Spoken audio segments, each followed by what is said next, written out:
자, 그래서 19살에 그 당시에 네오이즈. 네. 그 당시에 네오이즈는 뭐 하는 회사였어요? 원클릭 만들던 회사 원클릭보다 더 제가 들어갔을 때 원클릭 딱 만들기 시작했던 때고. 자, 난 못 알아듣고 있어. 원클릭 알아요? 몰라요. 원클릭이란 무엇이냐? 그 당시에는 굉장한 상품이었는데. 네, 전설의 고향. 옛날 옛적 그 1990년대에는 인터넷에 접속을 하려면 전화선을 썼습니다. 막 이런 게 있었어. 모뎀으로. 모뎀 성대모사 정도는 해줘야지. 네. 그래서 그 전화선으로 전화를 걸어가지고 버튼 하나만 딱 누르면은 그 모든 복잡한 과정을 해결해주는 획기적인 소프트웨어가 있었는데 그게 바로 원클릭이었죠. 그렇죠. 그걸 만들던 회사가 네오이즈. 약간 그 연배가 있으신 공돌이 분들은 군대 얘기보다 막 옛날 인터넷 얘기 이런 거 더 좋아하는 라떼는 말이야. 전화기로 말이야. 인터넷에 들어갔어. 그때는 전화선으로 인터넷에 들어가던 시절이었다. 근데 획기적인 웹 기반의 채팅 서비스를 만드신 거잖아요. 그렇죠. 계기가 뭐였어요? 제가 회사 들어가고 얼마 안 됐을 때 원클릭 동시 사용자가 100명을 찍었었어요. 100명? 그래서 막 되게 신났었거든요. 와, 그 당시면 대단한 일이지. 네오이즈 들어가게 된 계기부터 우선 말씀을 네. 드리면 스타크래프트는 다 아실 거잖아요. 97년 가을에 스타크래프트가 나왔어요. 맞아. 나왔어요. 그래서 카이스트에서 그게 대유행을 했어요. 하라는 공부는 안 하고. 3학년 1학기가 됐는데 이제 겨울방학 때 열심히 하고 3, 1학기가 됐잖아요. 시험 기간이 원래 즐거운 기간이 아니잖아요. 근데 시험 기간이 되니까 즐겁더라고요. 수업을 안 들어도 되고 시험 기간에 수업이 없잖아요. 그렇죠. 그리고 시간이 남잖아요. 예. 그래서 스타크래프트를 많이 할 수 있는 게 너무 즐거운 거예요. 네. 그래서 3학년 1학기가 다 지나갔어 그렇게. 네. 학점을 받았잖아요. 그렇지. 뭐가 나왔어요? 평균 B만 하나 뭐 이쯤 나왔을 거예요. 방송 중에 사람을 폭행해도 되나요? 그러고 났더니 내가 학교를 왜 다니지? 이런 생각이 갑자기 든 거예요. 68년. 스타를 계속 하다가 내가 이럴 거면 공부를 왜 하냐는 생각이 들었다. 그렇죠. 근데 원래 그 당시에 카이스트는 다 대학원에 가는 거였잖아요. 웬만하면 갔죠. 그 당연하게 내가 박사까지 공부한다 이런 거였잖아요. 네. 그러니까 저도 그랬는데 스타크래프트 때문에 이렇게 노는 게 좋은데 내가 박사를 할 수 있을까? 내지는 뭐 왜 해야 될까? 뭐 이런 생각을 하면서 다른 이렇게 좀 쳐다봤더니 그 당시에 네오이즈가 창업하고 얼마 안 돼서 원클릭보다 더 전에 다른 사업을 했었어요. 뭐 SI도 하고 맞다. 푸시라는 게 푸시를 했어. 푸시라는 게 있는데 여러분 그거 아세요? 지금 설명 들어가는 거야? 스마트폰 보면은 푸시하잖아. 푸시. 그거를 PC에서 무려 인터넷을 전화선으로 들어가던 시절에 구현했던 회사가 있었어요. 그게 네오이즈였어요. 그 당시에는 같은 걸 푸시해. 그 당시에 뉴스를 푸시했는데 왜 그랬냐면 인터넷 접속이 항상 돼 있는 게 아니었기 때문에 가끔이라도 인터넷이 접속이 됐을 때 촥 받는 거지. 착 받아서 뉴스를 이렇게 다시 끊어도 볼 수 있게 한다 뭐 이런 그런 거였는데 제가 카이스트에 컴퓨터 동아리 큰 동아리가 있어요. 스팍스라고. 스팍스라는 큰 동아리가 있어. 그 동아리 회장을 하고 있었는데 회장님, 스팍스는 코딩 갑만 모여 있으니까 스팍스의 회장이면 코딩은 갑 오브 갑인 거예요? 창업자들 되게 많이 나온 걸로 알고 있어요. 갑 오브 갑이라기보다 갑들 몇 명 중에 그 코딩 실력이 좋아서 한 건 아니에요. 회장님이셨는데. 근데 우리 동아리 방에 그 네오이즈가 우리 동아리 방을 빌려서 스타트업을 하고 있었어요. 그 당시에는 벤처였지. 네오이즈의 시작은 카이스트 동아리방 한 구석이었다. 그쵸. 와, 불법 점유 아닙니까? 돈을 줬어요 우리 동아리에. 미국에서는 자기 집에 창고에서 창업을 하잖아요. 근데 일단 카이스트 학생들은 집이 카이스트야. 그렇지, 다 기숙사에 있으니까. 네, 창고는 없어. 그러니까 동아리방. 그러니까 생각해보면 자기랑 가장 가까운 공간에 이렇게 비집고 들어가서 창업을 하는 거는 동서양을 막론하고 자연스러운 게 아닌가. 그렇게 같이 이렇게 뒹굴고 있었는데 네. 그 회사가 갑자기 좋아 보였던 거예요? 아니 그러니까 유일하게 아는 회사인 거죠. 그래서 나는 무조건 박사에 간다고 생각을 하다가 박사에 그러니까 안 갈 수도 있나 내지는 못 가는 건가? 이런 생각을 했는데 대학원에 안 가면 회사라는 게 있잖아요. 그렇죠. 회사라는 게 있는데 내가 유일하게 아는 그 회사가 우리 동아리 방에 있던 그 회사인 거예요. 그리고 거기는 그 장병규 의장님이 우리 동아리 선배셨거든요. 그렇지. 그래서 장병규 의장님을 이렇게 찾아가가지고 코딩할 사람 필요해요? 뭐 이런 식으로 물어봤죠. 저를 써주세요. 이렇게. 그랬겠죠? 그래서 들어가서 첫날 한 게 스타크래프트였고. 아니라. 그 처음에 뭐 했더라? 처음에 뭐 했냐면 아까 얘기한 그 원클릭이 이제 막 시작해가지고 100명도 안 되던 때예요. 근데 그거에 뭐 로그 같은 것도 남잖아요. 그렇죠. 그리고 뭐 통계 툴도 있고 그렇죠. 어드민 툴 같은 게 있을 거잖아요. 뭐 그런 좀 뭐라 그러지? 백오피스? 뭐 그런 일들 했던 것 같은데 그건 정확하게 기억이 안 나고 아무튼 첫날 했던 건 스타크래프트예요. 강렬한 기억으로 남아있거든요. 왜냐면 그게 왜 기억이 나냐면 첫날 딱 갔는데 야 너 학교에서 테란 좀 했다며. 그래서 너 테란 하는 거 좀 보여줘. 테란 스페셜리스트 이래가지고 왜냐면 테란 하는 사람이 많이 없었거든. 뭐 주로 저그 뭐 테란이 컨트롤을 많이 해야 되니까. 무한 맵이란 걸 그때 처음 뭐 들었던지 뭐 듣긴 했는데 안 해봤던지 그런 거야. 그래서 갔더니 무한 맵을 하는 거야 갑자기. 그래서 우리 편이 예를 들면 제가 좀 잘한다 그래서 테란을 뭐 이렇게 팀이 맺어졌잖아요. 난 무한맵을 처음 한 거야. 그 충격이 아직도 기억이 아니, 안 나. 완전 깨졌는데 깨진 거는 괜찮아. 네. 거기까지는 괜찮아. 무한맵을 했고 나는 처음에서 몰라가지고 이걸 무한히 캐면 되는데 모르고 막 저글링이 막 무한히 쏟아지고 막 이런 거 당황해가지고 뭐지 막 이랬는데 막 히드라가 무한히 쏟아지는 거야. 네. 히드라가 막 100마리가 줄을 서서 와. 멘붕이 오고. 뭐야 이거. 킹덤이네 킹덤. 거기까지는 괜찮아 근데 졌더니 회사 선배들이 첫날부터 너 테란 한다면서 왜 그러냐 엄청 깨는 거예요. 진 것도 괜찮아. 진 거는 기억도 안 나. 근데 졌겠지. 그래가지고 엄청 깨진 거야. 선배들이 나 무한맵 못 해가지고. 그게 직장 생활의 비애예요. 그치. 그 첫날부터 알았죠. 네. 일단 세일을 찍고 갑시다. 네. 오케이. 근데 그렇게 어디까지 간 거야? 입사 첫날까지 갔구나. 스타크래프트 했고 원클릭 백오피스 만들었고. 근데 어쩌다가 세이클럽 아이디어가 튀어나온 거예요? 어떻게 된 거냐면 일단 저는 채팅을 거의 안 했었고 아. 세이클럽 만들면서 내가 채팅을 해봐야지라고 일부러 해봤던 기억이 나고. 내가 채팅을 해본 경험도 없는 사람이 어떻게 채팅 툴을 만든 거예요? 원클릭을 봤더니 채팅에 시간을 엄청 쓰더라. 전 쓰더라. 그래서 채팅을 해야겠다. 아하. 근데 그 당시 채팅은 그거였어요. 웹이 아니라 그 천리안 뭐 이런 채팅이잖아요. 그렇죠. 텍스트로 돼가지고. 근데 스카이러브였나 이름이? 스카이러브 맞아. 하늘사랑. 하늘사랑. 네. PC 통신은 하이텔, 나우누리 그 통신사별로 모여 있는 거 있잖아요. 네. 근데 이제 통신사를 벗어난 인터넷이라는 게 있잖아요.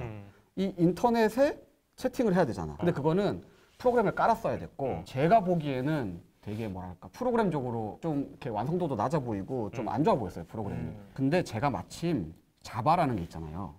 자바가 96년도에 나왔어요. 나오자마자 전 자바를 공부했었고 그 당시에 자바는 막 이게 미래를 바꿀 거다 막 이런 느낌이 있었어요. 애플릿.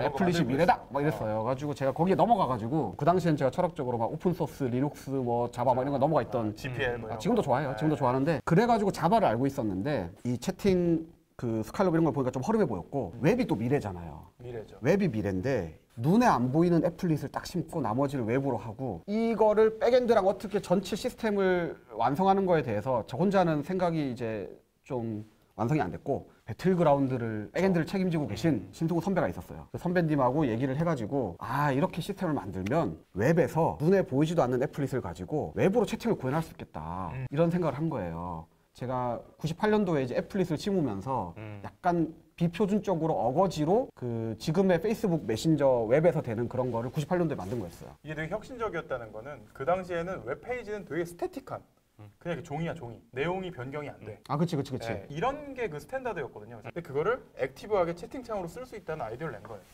당시 약관의 만 19살의 남세동 인턴 청년이 이런 획기적인 방식으로 채팅을 만들 수 있어요 라고 얘기했을 때 형님들이 어떤 반응이었나요? 다 지지해 주셨죠. 근데 세이클럽이 대박이 났단 말이에요. 세이클럽이 제일 활성화됐을 때 동시 접속자가 몇 분 정도 되셨어요? 30만 명.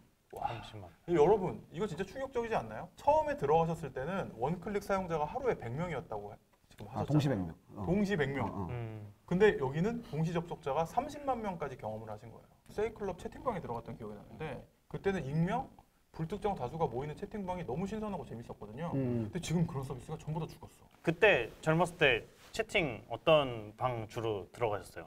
저는 이제 남녀 성비가 1대1 정도 되는 방. 그쵸. 이제 네. 그 시기를 인생에서 지나가셔서 그래요.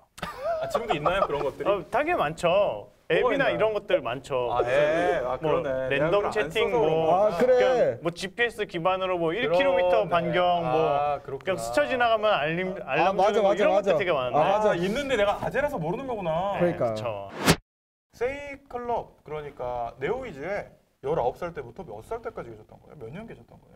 2005년 첫눈 때까지 있었으니까 2005년? 네, 그럼 26. 7년이나 계셨네. 자 여기서 궁금한 점. 그러면 학위는 받으셨어요? 학위요? 받았죠. 다시 돌아와서 학교에? 네, 그래서 학교 1년 반 더 다녔어요. 3학기 더 다녔어요. 간지가 안 나네. 그 당시에는 관뒀어야지. 맞아요. 네. 제가 요즘 같으면 3학기나 남았어? 학교에 꼭 돌아가야 되나? 차라리 이런 생각을 했을 우리 텐데 잡스형도. 근데 그 당시에는 그건 당연히 졸업은 해야 되는 거였어요. 그래요? 네. 세이클럽을 만든 네오이즈를 나오셨어요? 왜냐하면 첫눈이 본사를 했으니까. 첫눈은 어떻게 만들어진 거죠? 첫눈은 검색 첫눈이다? 서비스였고요. 네. 약간 그냥 쉽게 설명하자면 네이버 플러스 구글 같은 거 중간 정도를 네. 뭐 그런 그때 그게 제일 쉬운 표현이에요. 스노우 랭크라고 검색 알고리즘이 하나 있으셨어요. 구글에 페이지 랭크가 있다면 첫눈엔 스노우 랭크가 있다. 그쵸. 왜 저보다 더 잘 기억하시죠? 첫눈을 안다 하면 약간 좀 스타트업 좀 덕후 레벨. 첫눈을 안다 그러면 진짜 덕후죠. 스타트업에서 조금 관심 있는 분들이 아셨는데 일반 사용자들이 알기 전에 네이버 인수가 돼버렸으니까. 첫눈이 네이버에 인수가 된 사건은요. 정말 첫눈이 쏘아올린 작은 공, 첫눈이 눈덩이처럼 불어나가지고 마지막에 다다른 지점이 라인이에요. 아 맞아. 그건 맞아요. 네, 이게 되게 놀라운 첫눈을 네이버가 인수했을 때 사람들이 다 상상했던 게 첫눈이 검색 엔진 회사니까 네이버가 검색 엔진을 강화하려고 첫눈을 인수했나 보다 했는데 실제로 검색 엔진이 그렇게 강화되지 않았거든요. 그래서 어떤 사람들은 이거 뭐 실패한 M&A 아니야? 이런 얘기 되게 많이 했는데 10년 지나서 라인으로 돌아온 거죠. 하여튼 라인의 주요 분들 중에 꽤 많은 비중이 첫눈 네. 분들이셨어요. 지금은 좀 뭐 비중이 적어졌겠지만. 그러니까 약간 좀 겉보기에는 검색 엔진 강화로 이제 했는데 이제 속을 들여다 보면은 사실 인재 M&A 그렇죠. 탤런트 애퀴지션. 네, 근데 그때 액수가 꽤 컸죠. 액수가 한 400억 되지 않나요? 300억? 3,400억 정도. 그게 공개된 숫자인지 제가 말해도 되는 숫자인지 모르겠네. 아, 이거 옛날 얘기잖아. 다 까봐. 뭐 하여튼 뭐 그렇게 큰 숫자였죠. 그 정도 네, 큰 한 숫자였죠. 3에서 400억 정도였고 예. 되게 그때 그 당시로서는 굉장히 큰 M&A였어요. 그렇죠. 그게 전 직원은 아니었지만 주요 직원들이 보면 한 20-30명 됐거든요. 근데 네. 그 정도로 인수가 됐으니까. 근데 진짜 대단한 게 이혜진 네이버 창업자 해안이 되게 돋보이는 게 그렇게 해서 품에 안은 첫눈 분들을 일본 사업에 굉장히 많이 투입하셨어요. 일본도 그렇죠. 저도 일본에 있었죠. 네. 세계로 가는 첫 네이버 이렇게 써 있는데 그 첫눈 플러스 네이버에서 첫 네이버라고 이렇게 쓴 거예요. 진짜 우리가 검색 엔진의 융합은 실패했지만 세계로 간 거는 결국 성공한 거예요. 진짜 10년 존버를 해가지고 라인을 터트린 거죠. 근데 그 주역들은 다 첫눈 멤버였거든요. 네이버에 들어가셔서는 무슨 일 하셨어요? 첫눈은 이제 웹 검색을 열심히 했었고 네이버는 웹 검색이 지금도 약하지만 그 당시에도 약했거든요. 네. 그래서 웹 검색을 하려면 일단 크롤을 해야 되잖아요. 그렇죠. 크롤이라는 건 웹문서를 이렇게 우리가 검색 엔진이라는 거는 전 세계에 퍼져 있는 그 웹 문서를 다 수집해 오는 것부터 시작하잖아요. 그렇죠. 그게 크롤이죠. 그렇죠. 네네네. 그래가지고 뭐 크롤을 한다 그러면 예를 들면 요즘에는 제가 개인적으로 만들어도 하루에 막 100만 건씩 이렇게 크롤을 할 수 있어요. 진짜? 와. 코딩 아직도 하시나요? 가끔 하죠. 와, 근데 내가 지금 만들어도 100만 건은 크롤 할 수 있다. 그렇죠. 오. 근데 그거는 저의 실력은 옛날 코딩 실력은 10분의 1도 안 되거든요. 옛날보다. 근데 이 생산성은 훨씬 더 올라갔어요. 오픈 소스 때문에? 언어도 쉬워지고 뭐 개발 툴도 쉬워지고 모든 게 쉬워져가지고 오픈 소스 영향도 있고 해가지고 그럼 지금 코딩을 배우는 사람은 옛날에 코딩 배운 사람의 10배의 퍼포먼스를 내겠네요? 100배. 100배? 네, 제 생각엔 100배예요. 왜냐면 형님 코딩을 배워요? 그러니까 제가 100배라고 얘기하는 게 과장이 아닌 게 제가 옛날에 100일 걸려서 만들어야 될 거 지금 하루만 만들거든요. 여러분도 천재 남세동을 이길 수 있습니다. 코딩을 지금부터 배우시면 그럼요. 그건 저를 저를 한 분이 이기는 게 아니라 20년 동안 전 세계가 다 같이 오픈 소스와 막 라이브러리 막 싸운 거잖아요. 그렇지. 이 개발 툴도 좋아지고. 저도 뭐 그러니까 프로그래머 중에 잘하는 편이긴 했는데 아까 그 네오이즈 안에서 이제 아까 선배들 얘기한 거 있잖아요. 진짜 잘하시는 분들 보면은 구루. 그때 항상 주눅 들고 그러긴 했었어요. 구루라고 하니까 진짜 코딩 잘하는 사람을 한 8루 정도 됐구나. 7루. 7루? 7루. 그럼 전 한 뭐 0.5루 정도. 7루 조금 아쉽다. 7.5루. 7.5루. 자존심이 있으니까 우리가. 오케이. 그 당시 웹 로봇이라 그랬는데 웹 로봇 팀장이었어요. 그 웹 로봇이 웹 크롤러랑 같은 말이에요. 그래서 그 개발 팀장이었고, 근데 이제 네이버에 갔더니 그 당시에는 한 2,000명쯤 됐으려나? 어쨌든 그 당시에도 뭐 한국 그때가 2006년. 네.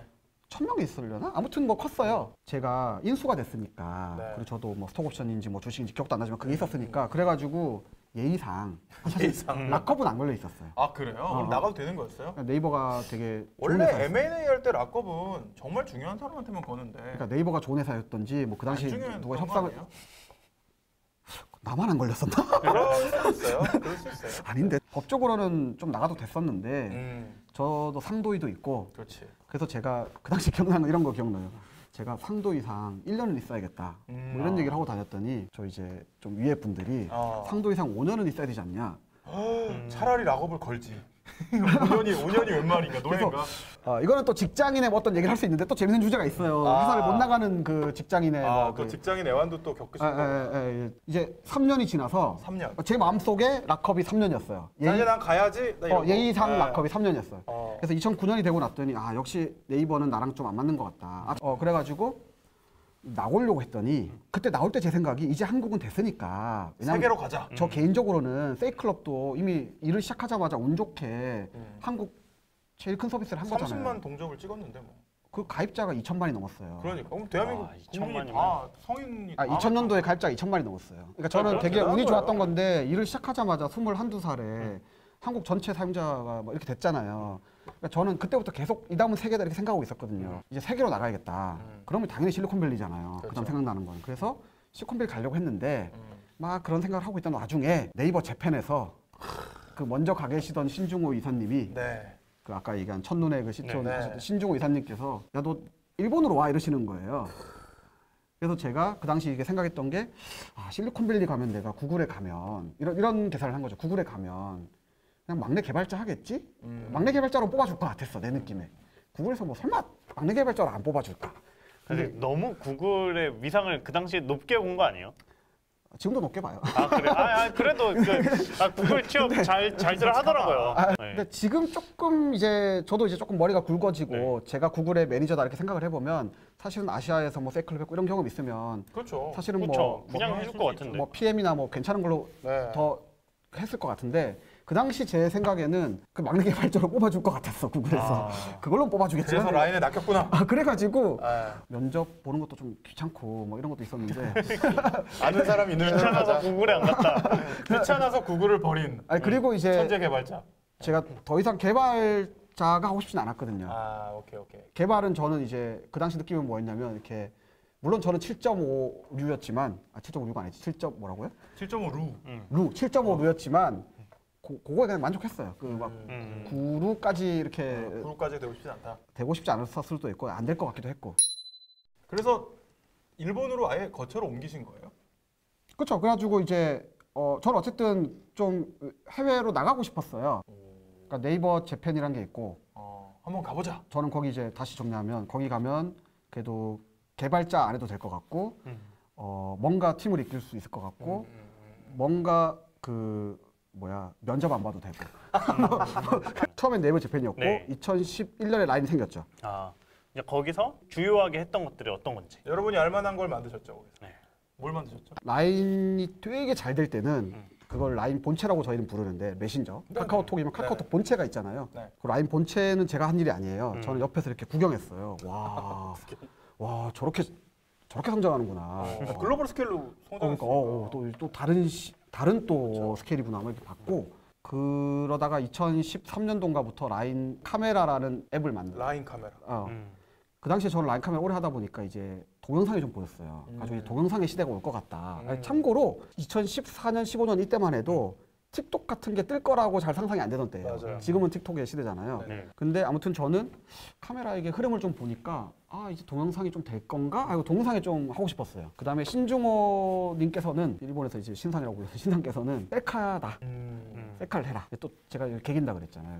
한번 개겨봤어. 난 동영상이 하고 싶은데요. 근데 졌어요, 개기다가. 근데 그때 이겼으면 틱톡을 만들었을 수도 있는 거잖아. 근데 그건 모를 일이고 그건 모를 일이고 좀 어떤 논리를 주고 받았어요. 이제 그분도 선견지명이 대단하신 분이고. 대단한 분이죠. 기억이 잘 안 나요. 근데 기억이 안 나는 이유는 제 모든 게 기억이 안 난다. 제 상상에는 이럴 것 같아요. 어차피 저는 제 논리가 맞았을 것 같고 신상은 신상 논리 똑똑하시 훌륭하신 분이니까 신상 논리가 맞았을 거고 제가 듣기에도 다 합리적이었을 거예요. 서로 합리적인 논리를 주고 받았을 거고 저는 그래도 난 동영상이 좋은데 뭐 이랬을 텐데 아무튼 정말 잘 개기는 후배였군요. 아니 그러면 셀피 동영상 찍는 걸 만들지 그랬어요. 근데 하여튼 신상 말이 맞았어. 그래가지고 셀카의 시대가 온 거예요. 근데 참고로 그때만 해도 제가 라인 카메라를 3년을 했다고 그랬잖아요. 근데 그때 어떤 느낌이었냐면 전 세계 카메라 어플 유명한 거 제가 다 써봤을 거고 다 깔아봤을 거잖아요.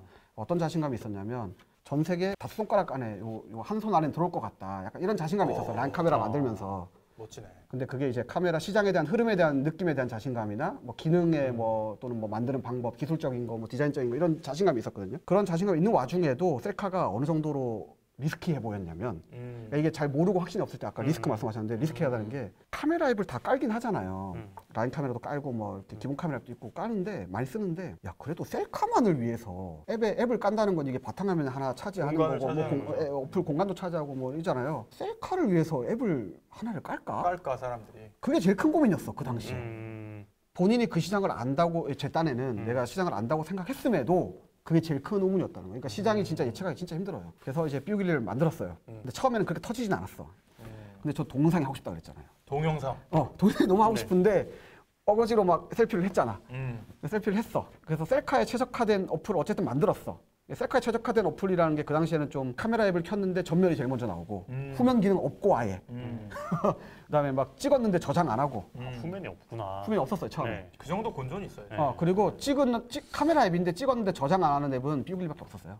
아, 찍었는데 저장을 안 해야 되거든요. 왜냐하면 마음에 드는 거만. 마음에 드는 거 나올 때까지 계속 확장한다는 저 거예요. 그거 되게 재밌었어요. 그 어젠가 그젠가 페이스북에 글 올리셨을 때 그 사용자 리서치 할 때 그 여고생들 되게 많이 그쵸, 만났는데 그쵸. 그게, 예. 코가 안 보여도 돼요. 안 보여도 된다. 그쵸, 그쵸. 그리고 대신 내 금발은 되게 금발로 보여야 된다. 그쵸, 그쵸. 뭐 이런 인사이트들. 네. 근데 그것도 예전에 이제 세이클럽 할 때 만들었던 되게 디지털 자아 같은 그런 느낌도 되게 많이 받았고 그러니까 그때 좀 이 인사이트를 종합해서 느꼈을 때 이 셀피를 찍고자 하는 여고생, 여대생들이 원하는 자신만의 상? 네. 뭐 이런 걸 이제 단순하게 이야기를 하자면 좀 아, 어떤 거 그때 그들의 어떤 것 욕망은 같아요? 맞아요. 뭐죠? 그게 네. 삐우길리아라는 이름이 어떻게 나온 거냐면 어린 왕자잖아요. 그 어린 왕자 책에서 나온 거잖아요. 셀카를 찍는 그 순간만이라도 내가 잠깐 연예인 같은 기분인 거예요. 그래가지고 연예인은 스타잖아요. 네. 그래서 스타 이름을 찾다가 별 이름을 찾다가 그 우리 팀에서 기획자분이 찾아준 게 삐우길리였어요. 대화하면서 느낀 건데 그 세웅님 되게 그 공돌이시기도 한데 되게 인문학도스러운 면도 되게 많은 것 같아요. 맞아요. 네. 그냥 공돌이는 아니에요. 네. 인문학도스럽지 않고 사실은 앤디 보울 인문학 이런 거 전혀 모르고 네. 제가 아는 거 몇 개 얘기하는 거고. 아 근데 그래요? 워낙 극과 극은 통한다고 네. 원래 이제 이공계 출신들은 이 사물의 이치를 알려고 끝까지 파잖아요. 근데 그게 소비자를 이해하는 데도 똑같이 통용되는 것 같아요. 그래서 개발자 출신 분들이 굉장히 좋은 기획자가 되는 경우가 있는데 그게 우리 반대편이에요.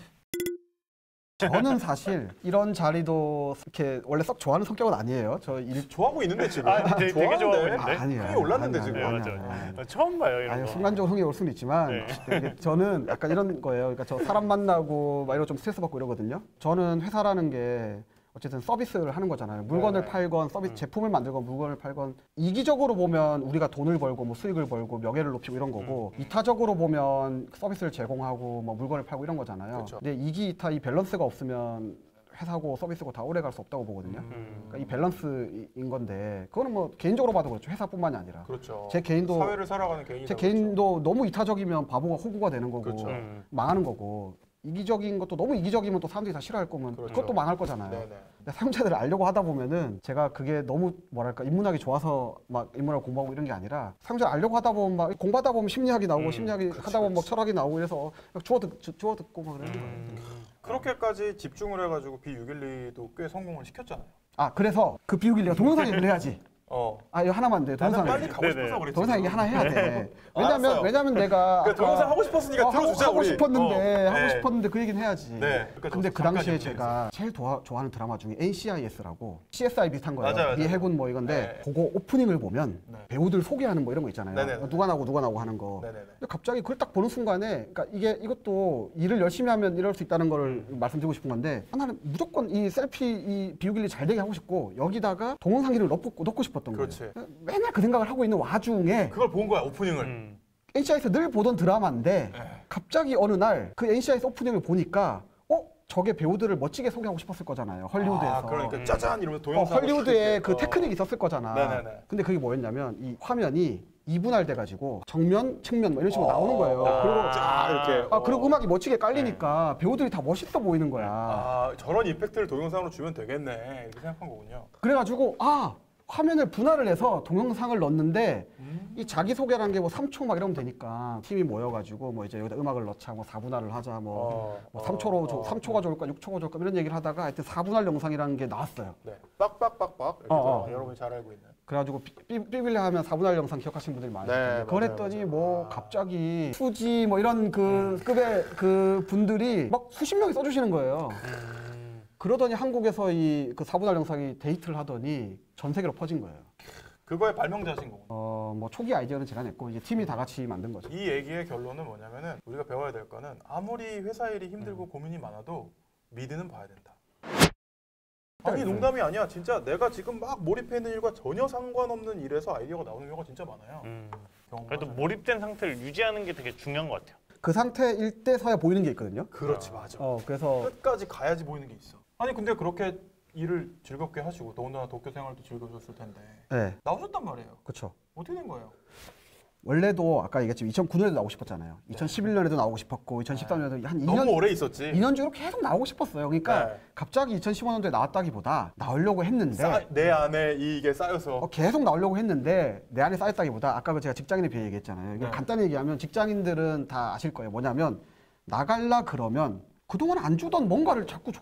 그러면 이걸 주지 언락. 뭐 돈을 주거나 뭐 자리를 내가 주거나 너를 위해 스톡 옵션을 준비하고 있었다 뭐 이런 거. 뭐 명예를 주거나 뭐 하여튼 네, 이게 그렇지. 사람들이 원하는 그 어떤 일반적인 원하는 게 있잖아요. 돈, 권력, 그렇지. 뭐 명예 뭐 이런 거 있잖아요.